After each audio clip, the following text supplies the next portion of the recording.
नमस्कार मित्रांनो, लग्नानंतर होईलच प्रेम या मालिकेच्या आजच्या भागात आता नंदिनी आणि जीवा देशमुखांच्या घरी आलेले असतात. आता नंदिनी घराकडे पाहते आणि तिचे डोळे पाणावलेले असतात. तर जीवा नंदिनीला म्हणतो, नंदिनी, आपण कोणालाही न सांगता असे अचानकच घरी आलो आहोत ना? तर नंदिनी म्हणते, आपल्या घरी येण्यासाठी कोणाला का विचारायला, हो हे आपलं घर आहे.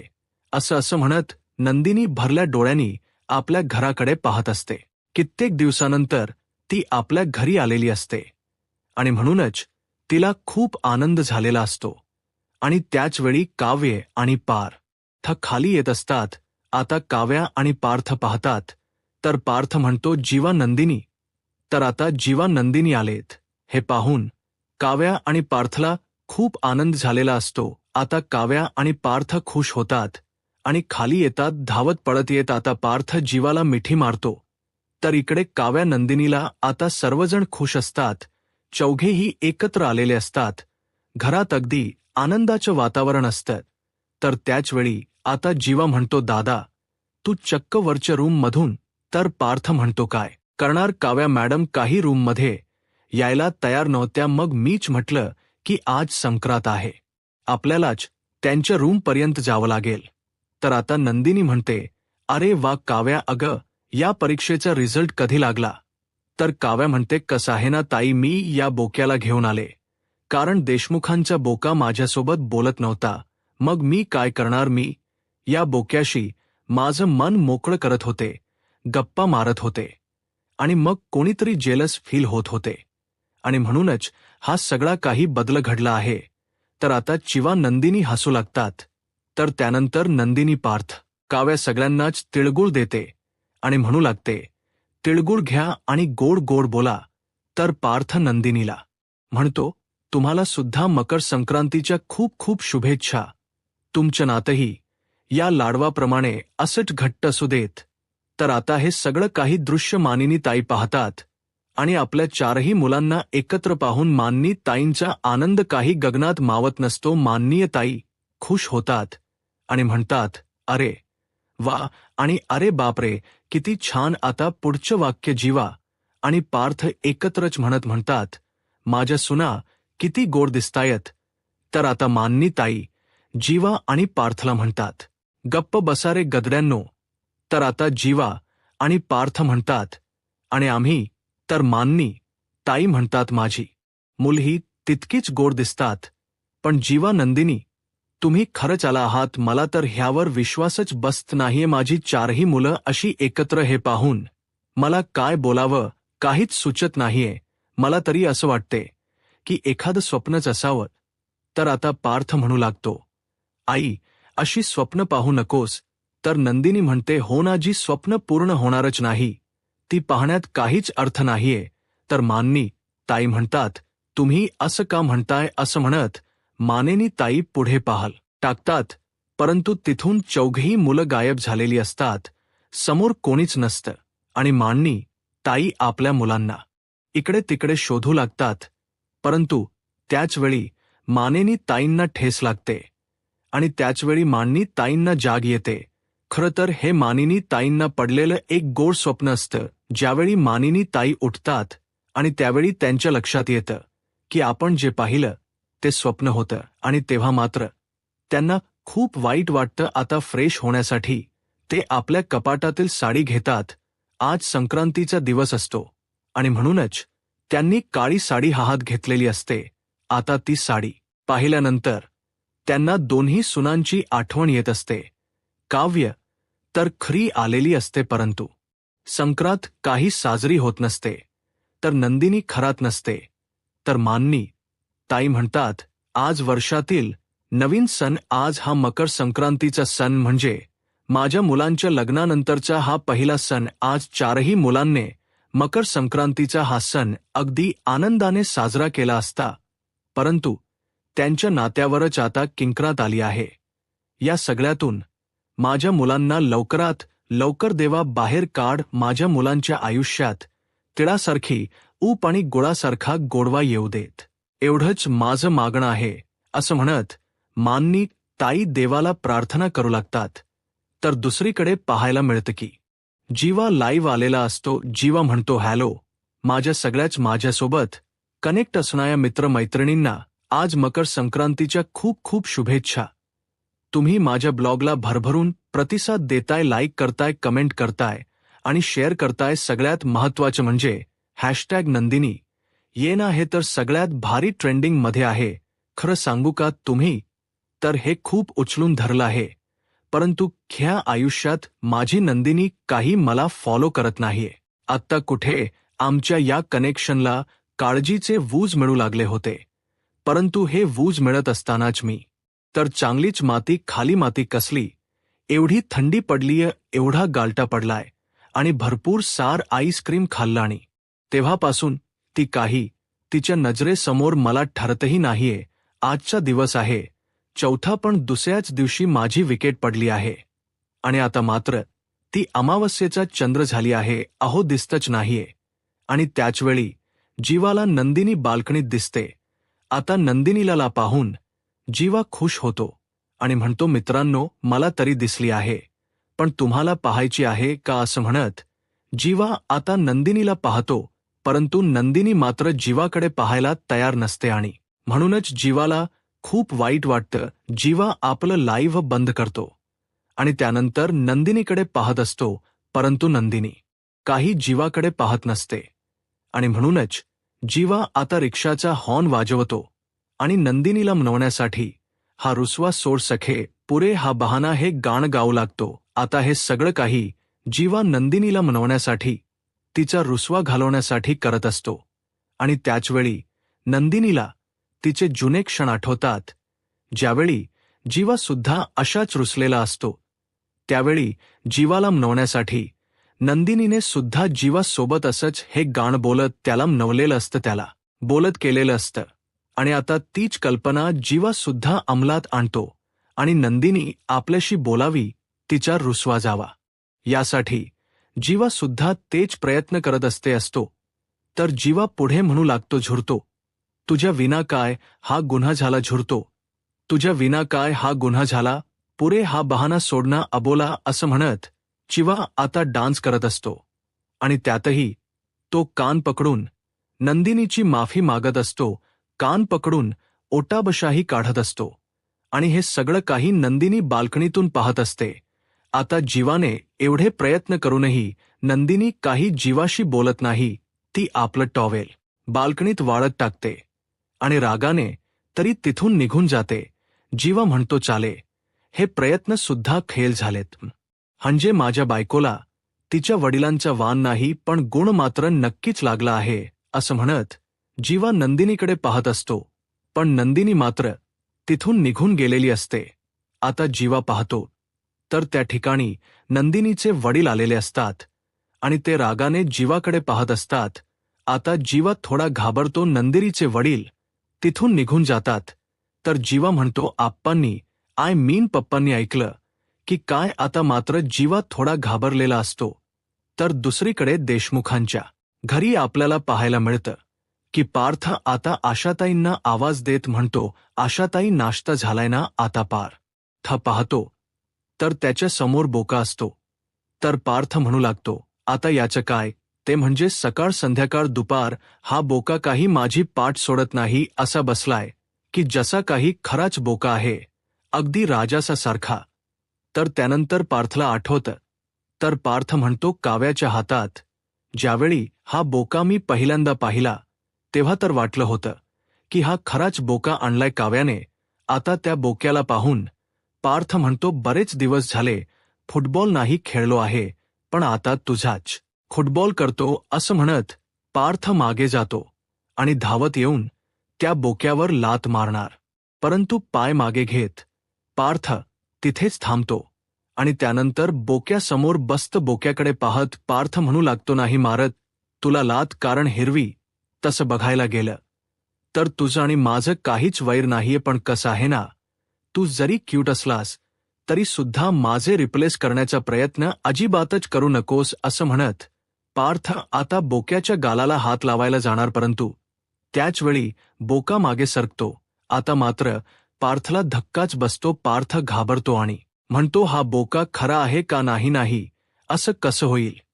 पण मग हा बोका मागे कसा सरकला नाही आता तर मी याला पकडणारच असं म्हणत पार्थ पुन्हा एकदा त्याला पकडायला जातो, परंतु पुन्हा एकदा बोका मागे सरकतो. पार्थ म्हणतो, हा बोका बॅटरीवरचा तर नाही ना, काही झालं तरी आज काही मी याला सोडणार नाही असं म्हणत आता पार्थ बोक्याला धरतच पुढे पुढे येतो, परंतु काही केलं पार्थला काही बोक्याला पकडता येत नाही. पार्थ म्हणतो, आता तर मी तुला सोडणारच नाही. आता बोक्या पायरीजवळ आलेला असतो, परंतु पार्थ पकडण्यासाठी झडप टाकणार त्याचवेळी काव्याने बोक्याला दोरीच्या सहाय्याने आपल्याकडे घेतलेलं असतं आणि इकडे मात्र पार्थच डोक चांगलंच खुर्चीला आपटलेलं असतं. आता पार्थ खुर्चीला आपटला हे मात्र काव्याला अजिबातच आवडलेलं नसतं. पार्थ पाहतो तर डायनिंग टेबलवर अगदी काव्या बसलेली असते. तर पार्थ काव्याकडे पाहतो तेव्हा मात्र काव्या पारची माफी मागत म्हणते, सॉरी, माझ्यामुळे तुम्ही आपटलात. तर आता पार्थने ती फिरकी पाहिलेली असते. पार्थच्या लक्षात येतं की हा सगळा काही काव्याचाच खेळ आहे, हे सगळं काही काव्यानेच घडवून आणलेलं आहे. काव्या पार्थला म्हणते, तुम्हाला लागलं तर नाही ना, तुम्ही अगोदर नाश्ता करून घ्या, मी तुमच्यासाठी नाश्ता आणला आहे आणि त्यासाठी तर मी इथे बसली आहे बघा. तुमच्यासाठी पोहे आहेत, ज्यूस आहे, कॉफी आहे, काय हवीय ते खा, हवीय ते प्या. तर आता पार्थ काव्याला प्रश्न करत म्हणतो, हे सगळं काही तुम्ही का करताय? काव्या अगोदरच आशा ताईंना सांगितलं होतं, त्यामुळे त्यांनी माझा नाश्ता दिला असता. तर काव्या म्हणू लागते, त्या आशात ताईंना तुम्ही किती काम सांगताय? त्या बिचारा एकट्या किती काम करणार आहेत, त्यामुळे मीच आज तुमच्यासाठी सगळं काही नाश्ता घेऊन आले आहे. आणि कसं आहे ना, मी रूममध्ये येऊ शकत नाही ना, म्हणून इथेच सगळं काही मांडलं आहे. मग आता तुम्हीच ठरवा, तुम्ही इथे बसून नाश्ता करणार आहात की हे सगळं काही तुमच्या रूममध्ये घेऊन जाणार आणि मग नाश्ता करणार आहात? तर पार्थ काव्याला प्रश्न करत म्हणतो, काव्या थांबा, हे सगळं काही तुम्ही का करताय? कशासाठी?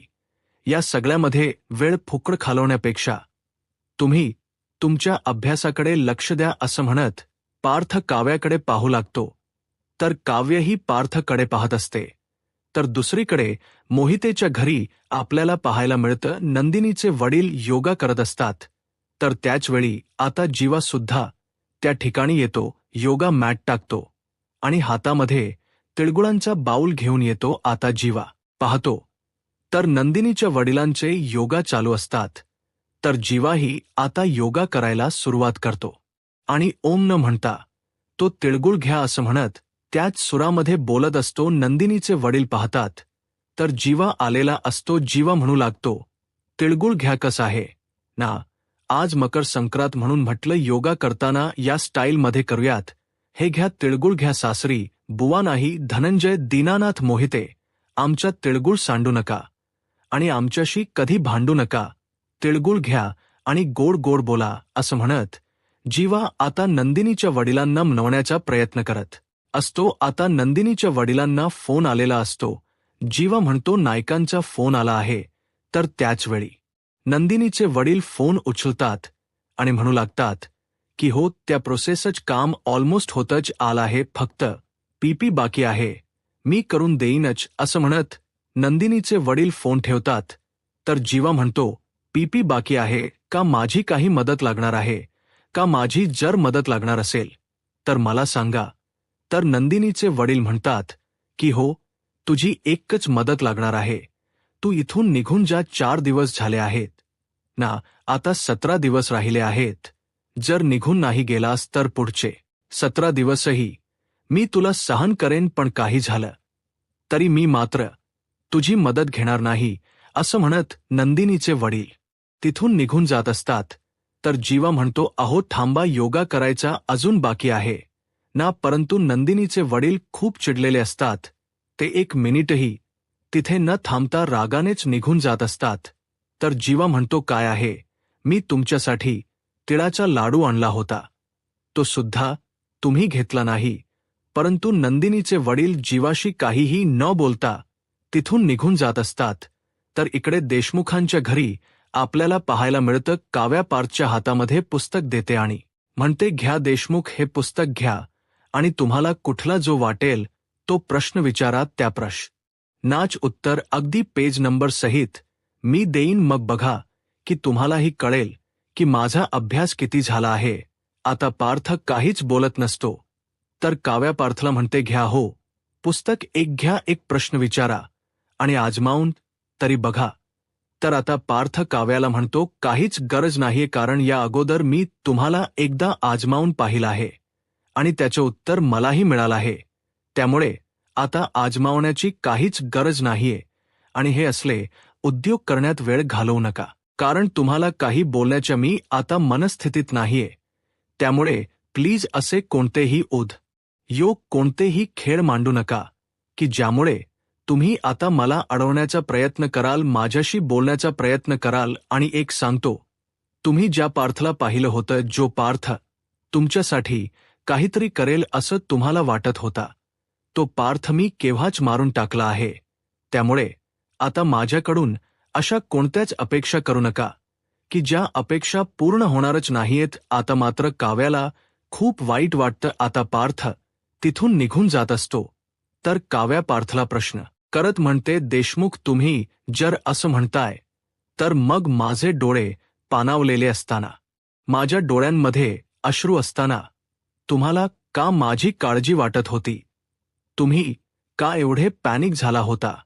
आता मात्र पार्थ काही न बोलता तिथून निघून जात असतो, तर काव्या म्हणू लागते की वाटलं होतं की या काटेरी हलव्याचे काटे दूर जातील आणि त्याच्यातील तिल गोडवा लवकरच पाहायला मिळेल, परंतु नाही, तसं काहीच घडलं नाही. बोक्या, मला एकच सांग, मला जर काही झालं तरी सुद्धा तुला काही फरक पडणार नाहीये का बोक्या? असं म्हणत आता काव्या पार्थकडे पाहत असते. आता पार्थ ज्यावेळी मागे वळतो त्यावेळी आता काव्या हाच प्रश्न आपल्या बोक्याला विचारला आहे असं वागत असते आणि म्हणू लागते, सांग दे, माझ्या प्रश्नाचे उत्तर, खरंच तुला काहीच फरक पडणार नाही. आता पार्थचे डोळे पाणवतात, त्यालाही खूप वाईट वाटतं आणि पार्थ रूममध्ये निघून जातो. तर दुसरीकडे पाहायला मिळतं नंदिनी आता हलव्याचे दागिने पाहत असते. आता मोबाईलमधील फोटो पाहत असताना नंदिनीला माननी ताईंचे ते शब्द आठवतात. माननी ताईंच बोलणं आठवतं, कारण हे फोटो मानिनी ताईंनीच त्यांना दाखवलेले असतात. तर आता काव्या म्हणालेली असते, किती छान आहेत हलव्याचे दागिने, पण याला किती वेळ आहे ना. आता आपली 16 डिसेंबरची पार्टी होणार, त्यानंतर 31ची पार्टी होणार, न्यू इयरच सेलिब्रेशन होणार आणि त्यानंतर हा मकर संक्रांतीचा पहिला सण येणार. मग या सगळ्याची तयारी आपण अगोदरच का करून ठेवायची? तर माननी ताई काव्याला आणि नंदिनीला म्हणालेले असतात, कारण कसं असतं ना, काही गोष्टींची तयारी ही अगोदरपासूनच करावी लागते. म्हणजे बघा ना, हे हलव्याचे दागिने इतके खेम्स आहेत की हे सर्व दागिने एक हातीच विकले जातात. हे सगळे दागिने माझी मैत्रीण भक्तीच बनवते, मी तिला कधीही सांगू शकते.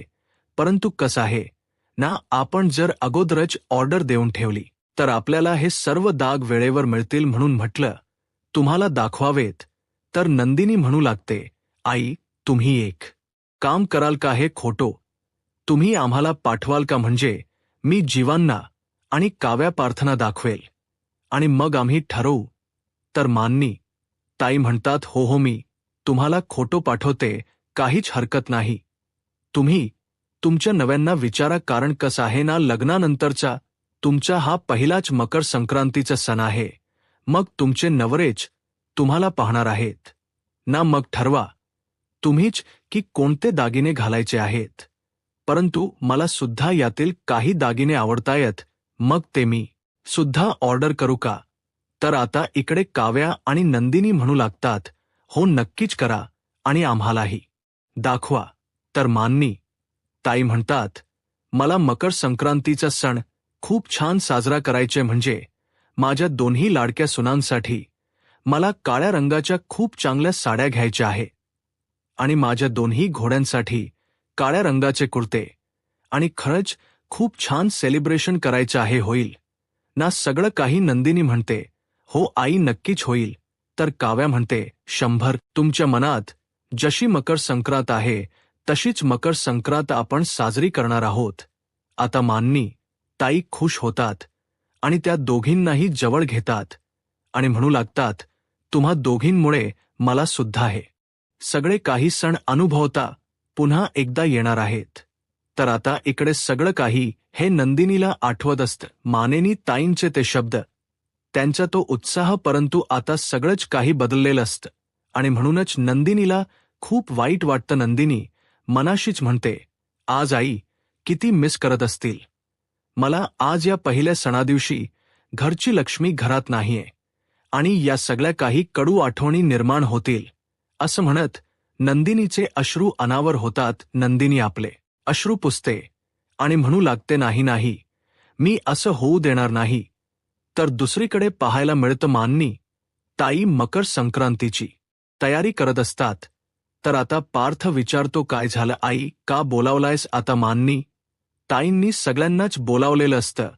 तर काव्यालाही म्हणतात, ये काव्या. काव्या म्हणते, काय झालं? तर मान्नी ताई म्हणतात, हो मी सगळं काही सांगते, तुम्ही बसून तरी घ्या, मी तुम्हाला सगळं काही सांगते. तर पार्थ म्हणतो, काय झालं आई? तर मान्नी ताई म्हणतात, काही झालं नाहीये, परंतु पहाटेला मला एक गोड स्वप्न पडलं. आणि असं म्हणतात की पहाटेची स्वप्न खरी होतात आणि म्हणूनच मलाही वाटते की माझं हे पहाटेच स्वप्न खरं व्हावं. आता पूर्ण नाही, परंतु अर्ध जरी स्वप्न पूर्ण झालं तरी माझ्यासाठी पुरेस आहे. तर दुसरीकडे पाहायला मिळतं, जीवा आपलं काम करत असतो आणि त्याचवेळी शारदाताई जीवासाठी काहीतरी घेऊन येतात आणि जीवाला विचारतात, जावई बापू तुम्ही ऑनलाईन काम करताय का? जीवा म्हणतो, नाही, काय झाले? तर शारदाताई म्हणतात, काही नाही हो, कोरोनाच्या काळात असंच हे सुद्धा घरून काम करत होते आणि मी यांना कशाची तरी चव विचारायला आली, हे बिझी होते म्हणून मी त्यांना भरवलं आणि समोरच्या व्यक्तीने तर कौतुक करायला सुरुवात केलं. हे तर माझ्यावर इतके चिडले होते. आता हे ऐकल्यानंतर जीवाला हसायला येतं. जीवा म्हणू लागतो, तुम्ही पण ना सासूबाई खरंच कमाल आहात आणि तुम्ही तर तुमच्या मुलीपेक्षाही क्यूट आहात. तर आता शारदाताई म्हणतात, खरंच की काय? तर जीवा म्हणतो, हो. तर शारदाताई म्हणतात, मग आता मला यांच्या समोर थोड भागामध्ये आपल्याला पाहायला मिळतं, रम्या पतंग उडवत असते आणि पार्थ आणि योगही असतात आणि त्याचवेळी रम्याच पतंग कापलं जातं. आता मात्र रम्या चिडते. तर त्याचवेळी आता पार्थ विचारतो की रम्याच पतंग कोणी कापला आहे? तर त्याचवेळी तिथे काव्य आलेली असते आणि म्हणते, देशमुख मीच. आता मात्र सर्वजण तिच्याकडे पाहू लागतात.